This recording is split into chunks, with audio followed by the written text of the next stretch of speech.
எல்லோரும் நல்லா இருக்கீங்களாம்மா? எங்கள் பேர் கங்கா தேவி, வயசு 36 ஆகுது. என் கன்னியாகுமரி மாவட்டத்தை சேர்ந்தவங்கம்மா. இப்போ ஒரு நல்ல கேரக்டர் உள்ள குடும்பத்தை நல்லபடியாக லீட் பண்ண ஒரு பெண் தேடிட்டு இருக்கீங்க அப்படின்னா இந்த வாரம் கண்டிப்பாக ஒத்து போகம்மா. இவங்க எந்த மதத்தை சேர்ந்தவங்க சொல்கிறாங்கம்மா. ஜாதியும் பார்த்தீங்கன்னா சைவ பிள்ளைன்னு சொல்கிறாங்க, ராசியும் பார்த்தீங்கன்னா கும்பம்னு சொல்கிறாங்க, நட்சத்திரம் பார்த்தீங்கன்னா சதயம் சொல்கிறாங்க. இப்போ இவங்க 2ஆம் திருமணத்துக்கு தான் வரன்னு பார்த்துட்டு வராங்கம்மா. இவங்க குடும்பத்தை தெரிஞ்சுக்கலாம். இவங்க ஒரு டிகிரி படிச்சிருக்காங்கன்னா இப்போ இவங்க ஒரு பிரபலமான நகை கடையில் சேல்ஸ்களை வேலை பார்த்துட்டு வராங்களாம்மா. இவங்க ரொம்ப நல்லா ஒரே கடையில் தான் வேலை பார்த்துட்டு இருக்காங்களா. இங்கே ஒர்க் பண்ணி ஒரு நார்மல் வருமானம் தான் வந்துட்டு இருக்குன்னு சொல்லியிருக்காங்க. இவங்களுக்கு சொந்த வீடு இருக்கிறதால ஃபேமிலி ஓரளவு நல்லா போயிட்டுருக்குன்னு சொல்லியிருக்காங்க. இவங்க அப்பா பார்த்தீங்கன்னா கருவாடு வியாபாரம் பண்ணிகிட்டு இருக்காங்களா.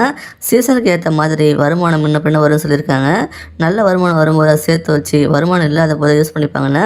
எங்கள் அம்மா பார்த்தீங்கன்னா வீட்டையும் பார்த்துக்கிட்டு இவங்க பிஸ்னஸ்க்கு ஃபுல் சப்போர்ட் பண்ணுறதா சொல்கிறாங்கம்மா. வெயிலில் மொத்தமாக மீன்களை காய வச்சு எடுத்து வச்சுப்பாங்களா. இவங்க கூட பிறந்தவங்க பார்த்தீங்கன்னா ஒரு அக்கா முட்டை கதை சொல்லியிருக்காங்கம்மா. அவங்களும் மேரேஜ் ஆகி தனியாக செட்டில் ஆக்கிட்டாங்களா. இவங்களுக்கு ஒரு பொண்ணு கதை சொல்லியிருக்காங்க. இவங்க முதல் திருமணம் பார்த்தீங்கன்னா வீட்டில் பேரண்ட்ஸ் பார்த்து அரேஞ்ச் பண்ணி தான் நடந்து சொல்லியிருக்காங்க. மேரேஜ் லைஃப் ஒரு சில வருஷத்தில் முடிவுக்கு வந்துடுச்சுன்னு சொல்கிறாங்கம்மா. இவங்க ஹஸ்பண்ட் வேலை சம்மந்தமாக ட்ராவல் பண்ணும்போது ஒரு ஆக்சிடெண்ட்டை தவிட்டு தான் சொல்கிறாங்க. அப்புறம் இவங்க ஆண் துணை இல்லாமல் இத்தனை வருஷமாக தலைமையில் தான் வாழ்ந்துட்டு வராங்களா. இவங்க பேரண்ட்ஸ் கூட தான் பெருக்கதை சொல்லியிருக்காங்க.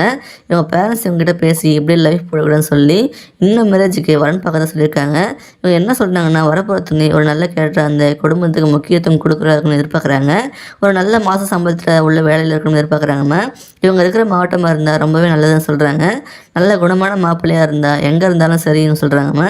மேரேஜுக்குன்னு பார்த்தீங்கன்னா இவங்க ஒரு 25 பொண்ணு நகை 5 லட்சம் பணம் சேர்த்து வச்சுருக்காங்களா. இவங்களையும் இவங்க பொண்ணையும் நல்லா கேரிங்காக பார்த்துக்கணும்னு எதிர்பார்க்குறாங்க. மேரேஜ் ஆன அப்புறம் இவங்க வேலைக்கு கண்டினியூ போவாங்கன்னு சொல்கிறாங்கம்மா. இவங்க ஃபைனான்ஷியலாக இண்டிபெண்ட்டாக இருந்தால் விரும்புகிறாங்க. உங்களுக்கு இவங்களை பார்த்துக்கக்கூடிய அளவு நல்ல வசதியாக இருந்து ஒரு பெண்ணினை தேட்டுறீங்க அப்படின்னா இவங்களை கல்யாணம் பண்ணிக்கிட்டா உங்களை ரொம்பவே நல்லபடியாக பார்த்துப்பாங்கம்மா. இந்த மாதிரி ஒரு நல்லா கேரிங்காக பார்த்துக்கிற பொண்ணு மிஸ் பண்ணிடாதீங்க. இவங்களை பிடிச்சிருந்தா இந்த வீடியோக்கு லைக் பண்ணிவிட்டேன். உங்கள் விருப்பத்தை கமெண்ட்லாம் சொல்லுங்கம்மா. அடுத்த வரன்னு பார்க்க இப்போ ஸ்க்ரீனில் வர இந்த லிங்கை கிளிக் பண்ணி பாருங்கள்.